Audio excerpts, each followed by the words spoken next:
Another way that we can graph a line is if we solve for y and then we pick points to plot.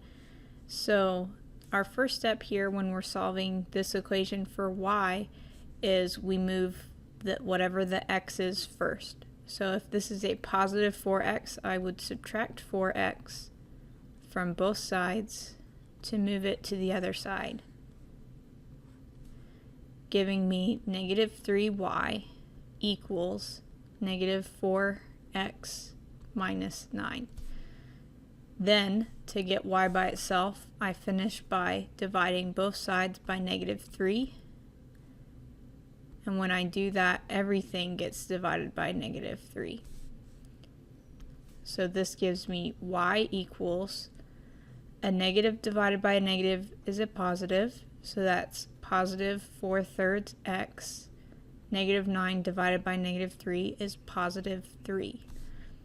So if I'm going to pick points to plot, this is called making a table of values, and because of where I'm putting the numbers in for x is multiplied by 4/3, I'd be best, it'd make my life easier if I picked multiples of 3. Like if I plug in a negative 3 into this equation,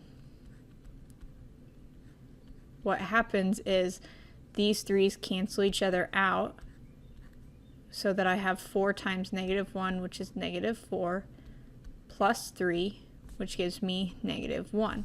If I pick something like negative 2 to go into this place, the fraction doesn't get canceled out, and that will be unpleasant for me to try to graph. So let's pick a couple more numbers that'll work.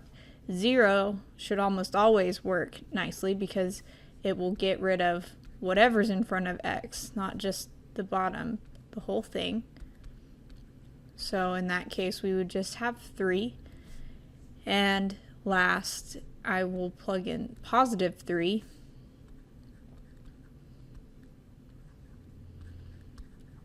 And that cancels the 3's out and gives us positive 4 plus 3, which equals 7. And so we can plot these 3 points and then connect them in a line. So negative 3 comma negative 1, 0 comma 3, and 3 comma 7, which is just a little bit off of our graph, so I'll try to make do there. And so here is our line going through those points. And there we go.